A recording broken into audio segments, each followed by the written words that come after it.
Jaya Radha Madhava Kunjabi Hari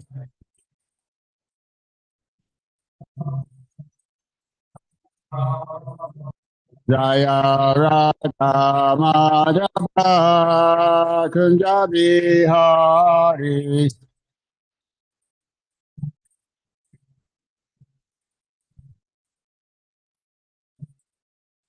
Om Namah Bhagavate Vasudevaya Om Namah Bhagavate Vasudevaya Om Namah Bhagavate Vasudevaya. So reading third canto Srimad Bhagavatam, or what was it, chapter 5, text 17. Shri Sukuvacha Sa Evam Bhagavan Krishna Chatra Karashravo Muni Pumsam Niyashresha Artena Tam Ahu Bahu Manayan Shri Sukuvacha Sa Evam Bhagavan Prishta Chatra Kurusho Muni Pumsa Niresha Artena Tam Aha Bahumanayam Shri Sukuvacha Sa Evam Bhagavan Prishta Chatra Kurushavo Muni Pumsa Nireshartena Tamaha Bahumanayam Shri Sukuvacha Sa Evam Bhagavan Prishta Chatra Kurushavo Muni Pumsam Nirishatena Tamaho Bahumanayam Shri Sukuvacha Evam Bhagavan Krishna Sa Evam Bhagavan Krishna Sharabo Muni Chatra Kurushavo Muni Pumsam Nirishatena Tamaho Bahumanayam Shri Sukuvacha Krishna Sa Evam Bhagavan Krishna Chaka Suravo Muni Chatra Kurushavo Muni Sami Shaya Sartena Pumsam Nirishatena Maha Bahumanayan Tamaho Bahumanayam Shri Shuka Uvacha Shri Suguvacha Evam Bhagavan Prishta Sa Eva Bhagavan Prishta Prakosharavo Munihi Chatra Karoshabo Muni Sam Nishveyasartena Pumsam Narishartena Tam Aha Bahumanayan Tam Aho Bahumanayan Shri Shuka Uvacha Shri Suguvacha Bhagavan Prishta Sa Eva Bhagavan Prishta Prakasharavo Muni Chatra Karashavo Muni Pumsa Nishreya Sartena Pumsam Niyarshayastina Bahumanayan Tamaho Bahumanayan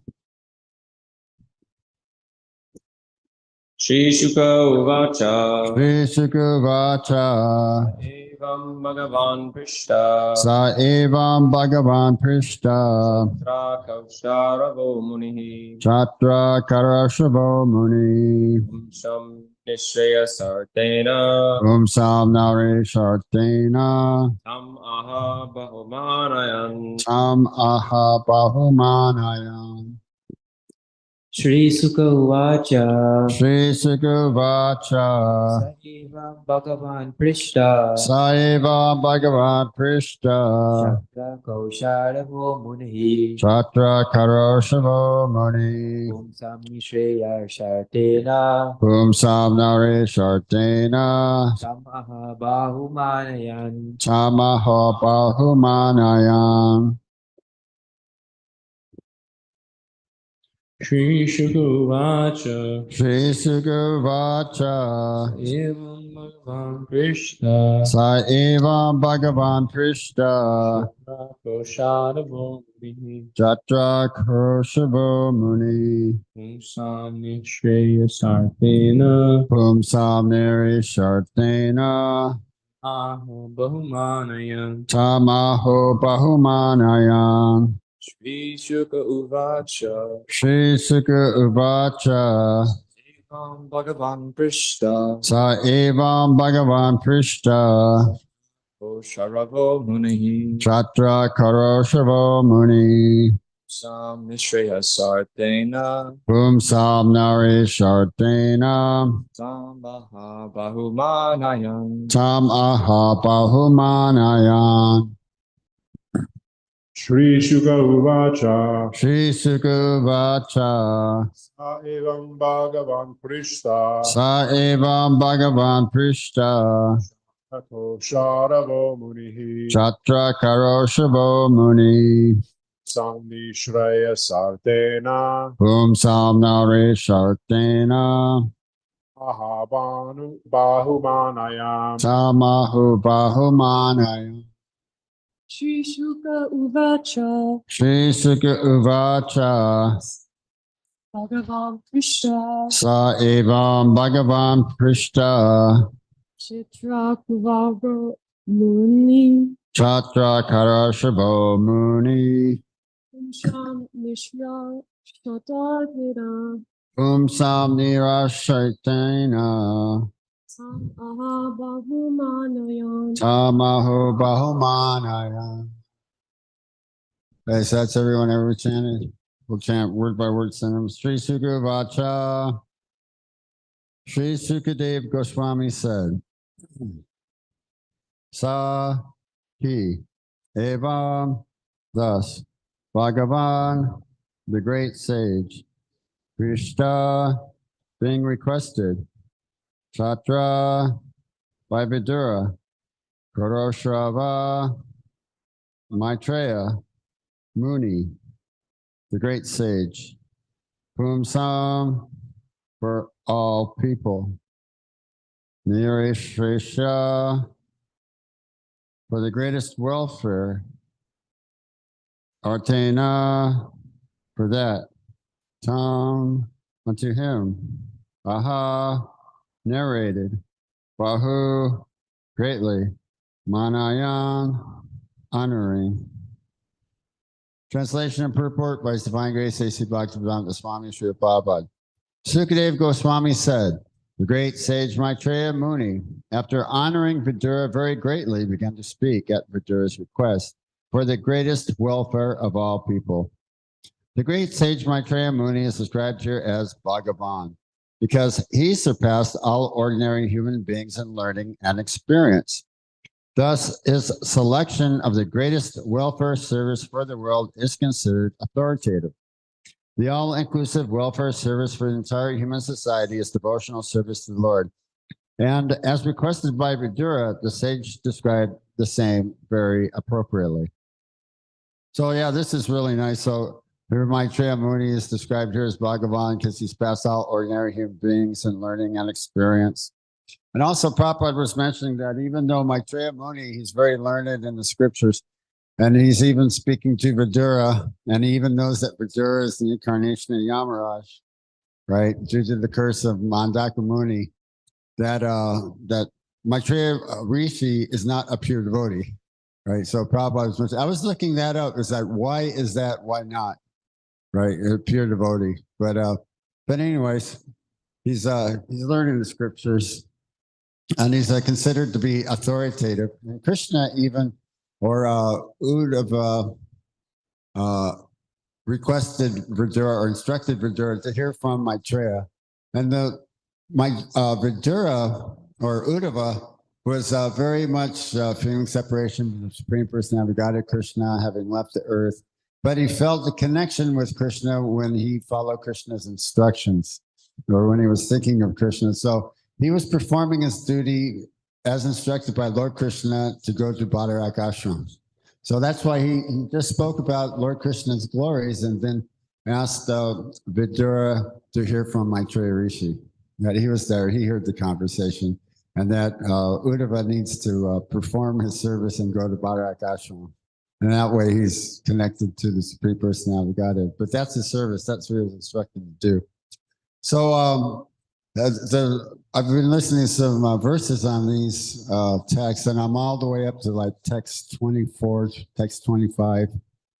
And so Brahmapada was saying, basically what we're discussing here is Krishna Katha, is that Uddhava had expressed so much characteristics and pastimes and qualities of Krishna. And now even in Vidura's inquiries, he wanted to hear for the general welfare of all persons. So that's the way he humbly started off, humbly. That's the way to approach a saintly person, humbly, with a straw between your teeth, like that. Not to present oneself as a learned person. But so he was speaking like, can you please explain these topics for the welfare of all human beings? And so they're discussing the Chantyur Vyudha in the text 24 and 25. Now, the Chantyur Vyudha are the 4 original slokas of Srimad Bhagavatam, Chantyur Shlokis. And they're spoken by Lord Krishna to Brahma, just as Brahma realized Krishna in ecstatic revelation within his heart before he began the creation of the material world. Meditating on austerity, tapa, like that he heard from the Supreme Personality of Godhead. And so basically there's some specific points. There's 10 points of Srimad Bhagavatam. And that's that everything that exists emanates from the Supreme. Right, that's the first verse of Srimad Bhagavatam. Ato Brahma, let's see, Ato Yato, let's see, what's that? That all things emanate from the Supreme. First it starts like Om Namo Bhagavata Vasudevaya Asadyata Yato. Or is it? Janma Yasha Ata. Janma Yasha Ata. So is that word Janma? Let's see. So all things that exist. Yeah, it was, the verse birth, death, disease, and old age. Is that also Janma? Janma, Mrityu, Jaravadi. Yeah. He was also discussing these verses too. So that all things emanate from the Supreme, and that at the end of the creation, the Lord will still continue to exist, and that the Lord existed before the creation, and that the Lord is our only protector, and that I see what are all the verses. Something about the Manus or something, the demigods, and what one's duty is. So there's 10 specific points of Srimad Bhagavatam that were related. And this is what, everything that exists, that appears to exist, that is not in relation to the Supreme Personality of Godhead is Krishna's external energy, Maya. So Krishna specifically relates this to Brahma and the Chatur Shlokis. So that's the reason why I'm mentioning this, because these verses that Maitreya Rishi is going to be speaking in the 24th and 25th chapters is just exactly that, is that Krishna existed before the creation and Krishna continues to exist after the wind up and annihilation of the material world. And that everything that is not in relationship to the Supreme Lord is Krishna's external energy, or Maya. Right, and that one's duty is to engage in occupational and devotional service to find out the means to get out of the entanglement of the material world. And what Prabhupada, he was mentioning this verse that Prabhupada was saying, that the Supreme Lord gives the opportunity to the conditioned soul to again go back home, back to Godhead, and to end this miserable material existence in the material world. So this is a thing that he's saying again, right? Which was pointing out. It's not that Krishna is giving the chance to living entities to get out of the material world. He's giving the living entities a chance again to get out of the material world. Right, so he was pointing that out. Yeah, so that's a pretty good detail. That kind of expands things a little bit more. And so he was mentioning this verse, Man Mana Bad Bhakto Bhava, Man Mana Bhava Man Bhakto. So he was saying this word Bhava. So Prabhupada, I believe he says, Krishna says, think of me, become my devotee, worship me with faith and devotion and with love. So he's saying that bhava means ecstasy, devotional love and ecstasy. So he's saying, think of Krishna and chant Krishna in love and ecstasy. So this is actually what he was saying to do. So I think he was talking about like what a lot of people say, like open your heart to the process, put your heart into the process, when you're chanting your rounds, give it that other dimension, open your heart, to the service and to chanting, like that. Let's see what else. There's a lot of things I was listening to that I want to mention. So, yeah, are there any points of discussion or anything while I kind of jog my memory?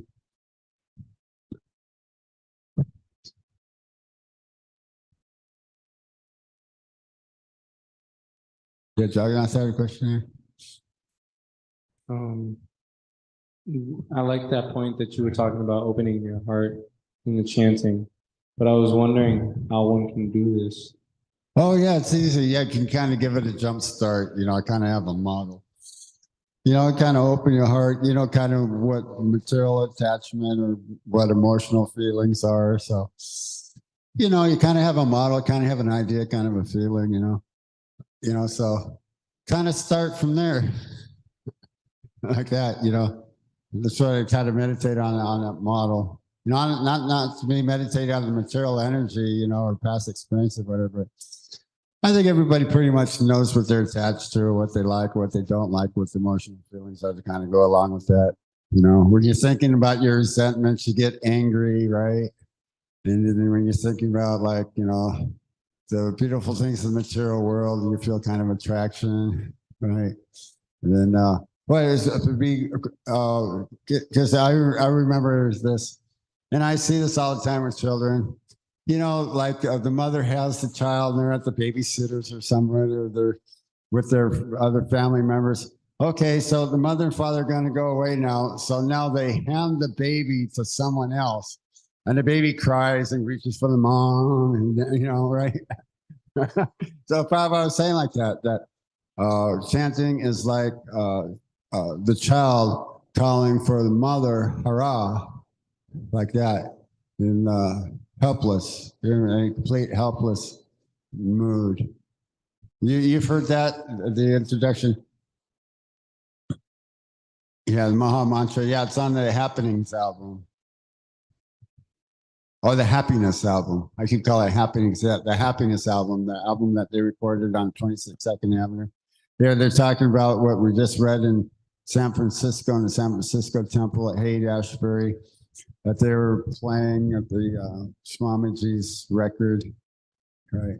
You know, so there was another record, George Harrison produced it. It's one that has the Govinda on there.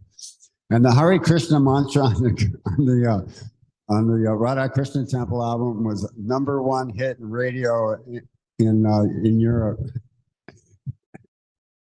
Yeah, so that's pretty far out. Yeah, so it's a #1 hit record, Hare Krishna. You have a question or comment?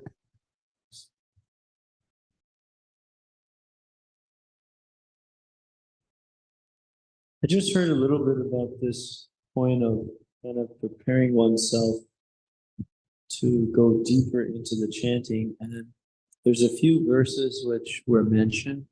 Like there's a famous verse that the devotees who are going to do the puja of the deity, they always say it. It says basically, I'm not a Shudra. It's a very awesome verse. Na Shudro, like that. It says, I'm not a Shudra, I'm not a Vaishya, I'm not a Kshatriya, I'm not a Brahmana, I'm not part of any of the ashrams, I'm not a sannyasi, brahmachari, or grihastha, vanaprastha, any of that. I'm actually dasa. Gopi, Bhartu, Pada, Kamalor, dasa. So the person who is the maintainer of the gopis, that I'm the servant of the servant of the servant of that person. So that's Krishna. So that was one of the verses that I'm postulating here, that that's what it means to open our heart to the chanting and to Krishna, saying, that's who I really am. What is my heart? I'm inside of my heart. So if I uncover my real self, what do I find? Dasa of Krishna. And then there's another verse which is stated that it's really cool. And it's that, basically even though I'm actually eternal servant of Krishna, I've been suffering all these material pangs for millions of births, but by the fortune of meeting my spiritual master, I've been engaged in his service and the service of Krishna. And so by their grace, my desire is now to engage in their service wholeheartedly and become purified, completely purified of all my contaminations. So those are two verses which a devotee was mentioning. And it made me think of like, when we remember that, when we try to harmonize with that reality, which is actually the reality, who we are and what we're doing, then that's what it means to be opening the heart. Those are some of my thoughts. Yeah, that's nice. Yeah. Yes, I was just listening to those. They're just describing just exactly that dasa, anadasa.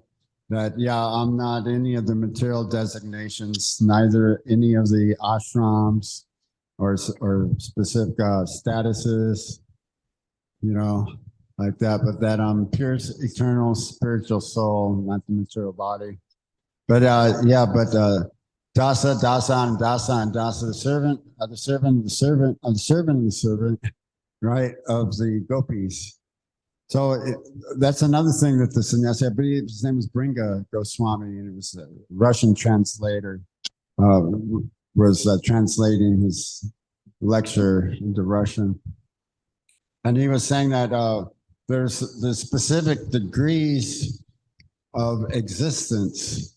And he was talking about how Prabhupada was explaining these from the conditioned state of material existence and illusion through the process of yoga, gyan, bhakti, faith, and, sadhu sangha, association with the spiritual master, acceptance of the spiritual master, and all the way up to the point where we're saying that the highest or the most pure original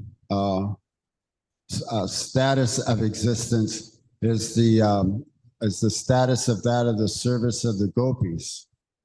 So he was talking about this whole spectrum, this whole realm, from all the way up to a normal purified condition of existence. So yeah, the material world is eternally existing and non-manifest. Manifest and non-manifest eternally in cycles. So there was never a first time when the material world became manifest, because that's a material concept.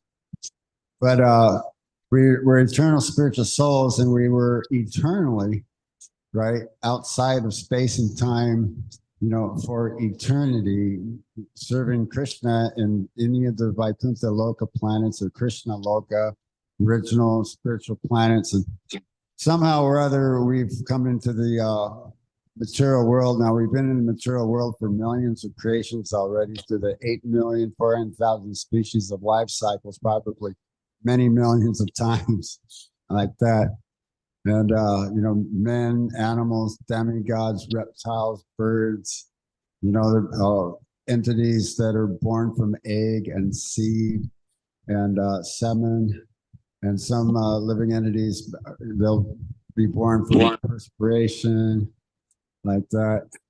So, in fact, there is a saying that the material world exists as an emanation from the Supreme Personality of Godhead.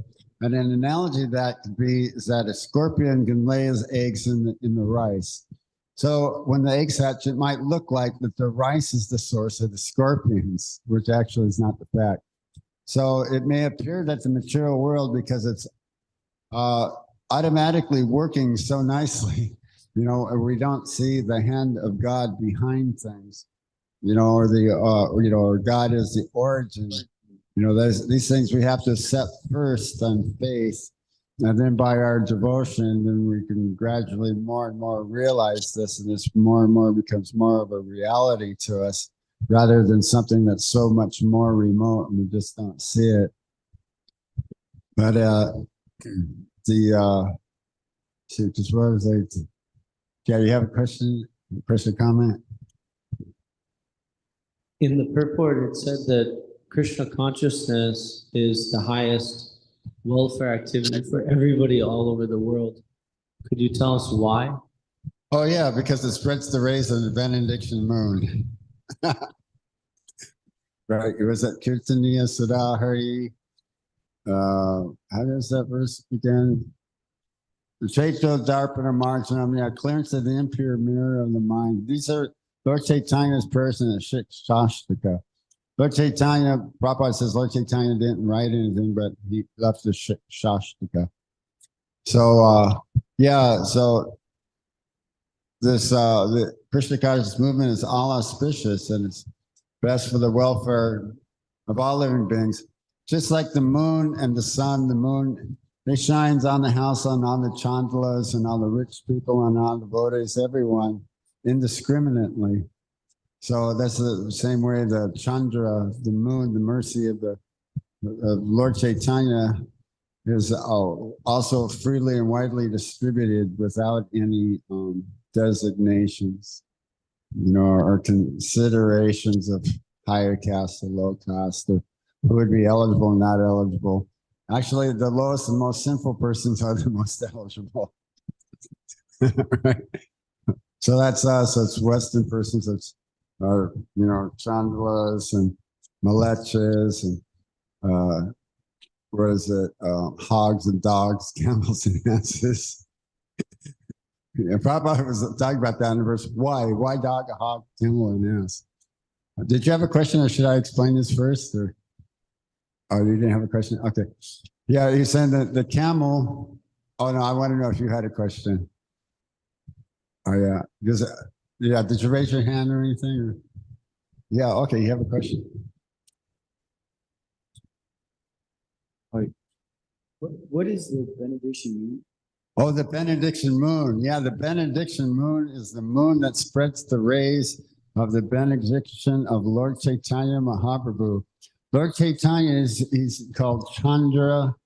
Let's see, where was it? Yeah, Gora Chandra. Chandra refers to the moon, and Gora refers to effulgence. What is benediction? Oh, benediction? Oh, if somebody gives you like a boon or gives you a benefit. Yeah, one is benefited by receiving $1 million. So that's their benefit. That's a benefit. Or a benefits, for applying for a job. We got 401k, we got health plans, right? So it's a benefit, So do you have a question? Or? Okay. Hare Krishna. So you mentioned earlier about being offered an opportunity to return to the spiritual world again, with the inference that we've looped back and forth at least a couple times, whatever. My question is, when beings are cursed to take birth in the material world, are they cursed exclusively from the spiritual world? Are people being cursed in the spiritual world, or are beings being cursed in like other more powerful, potent yugas, like Satya Yuga, by empowered beings to take birth again in the material world from the material world? Yeah, the demigods, they're being cursed. They're again come take birth on the Earth planet, from the heavenly planets. Specifically, our fall down from the spiritual world, somehow or other, along the way, we became envious of the Supreme Personality of Godhead in one aspect or another, and there's no such thing as material consciousness or enviousness in the material world, especially of Krishna. So that's material consciousness. One immediately enters into the material world at that particular point. Morning or But the Prabhupada was saying that there's no actual real you here for history when the living entity actually came into the material world. And there's a lot of living entities, and living entities are everywhere. And there's 3/4 more living entities in the spiritual world than there are in the material world. But there's narrations how certain individuals, they're discussing a pastime how Mother Ganga and the heavenly planets lost their clothing when the wind blew, and everybody else, according to Vaishnav etiquette, they turn their heads, they don't look, right? But one person, he looked, so he was cursed again to take birth in the on the earthly planet as a Sudra, and so this was in the discussion regarding the history of the Pandus, the Pandu and Dhritarashtra and Vidura, is that I believe it was even the grandfather of Bhishma himself. It was Bhishma, his father went to marry. She was the daughter of a fisherman, and she was cursed to take birth as a Sudra from the heavenly planets. Took birth as a fisherman, Satyavati. So there's a bit of quite a few details involved. How the origins of the Pandavas and the Kurus. There. I believe at first they were the 7 Maruts, and Ganga was taking each child and putting them in the Ganges like that, but she was sending them back to the spiritual world, back to the heavenly planets. But Sanatu Maharaj, let's see, Sanatu Maharaj, yeah. Because he was married first to Ganga, or the person who took birth from the heavenly planets of Ganges. And then she went back to the heavenly planets when he couldn't take it. The babies were going into the Ganges anymore. But she was sending them back to the heavenly planet. So she went back to the heavenly planet. So, but then he saw Satyavati's beauty and wanted to marry her. And so Bhishma, he promised Satyavati's father that he would not marry because he didn't want to give his wife marriage to the king because he already had a son, Bhishma, and Bhishma would be the king, but he wanted his daughter's sons to be the king, like that. So, Narada Muni was cursed to take birth as a Shudra, but by the mercy of hearing Krishna Katha and taking once the remnants of foodstuffs of some great elevated souls, he became self-realized, like that. So, yeah, there's a lot of persons who have descended in the material, descended to the earthly planet from the heavenly planets, and eventually all the demigods are going to again return to the earthly planets when their karma is exhausted. They all wear a garland of flowers. They don't grow old, but they wear a garland of flowers. But the garland of flowers start to dry up. That's when they know that their karma is about to be exhausted. Again, come back to the earthly sphere. Yeah. Krishna says, one who returns to my abode never again returns to this material world full of birth and death. When you are alone, we can be assured that once we again return to the spiritual world, we won't again come back to the material world, and the whole scheme or aspect of eternity again beyond this. So the material world can again manifest and non-manifest millions of times without us by then. Like that. But there'll be more living entities here. Yeah, you had a question or comment? We need to cut it short because there's a meeting today. So we've only got about maybe 2 minutes.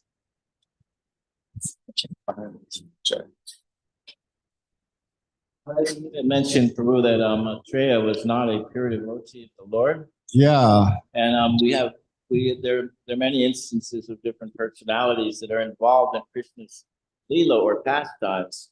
So there seems to be one might ask, well, how does one, if he's not a pure devotee of the Lord, how does one directly involved in Krishna Leela? Right. Yeah, that's an interesting concept. Yeah, maybe might have been the prayer used to call it when we have a question, maybe ask Danavar Maharaj. He called it a stump the Swami question.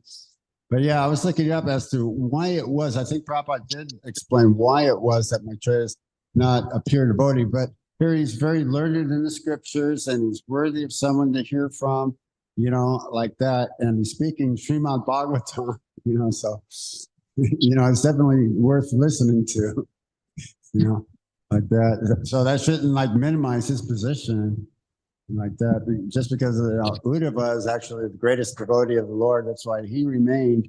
And Krishna spoke to Uddhava Leela Bhagavad Gita to him, so. Okay, Jai. Hare Krishna. Srimad Bhagavatam class, keep going.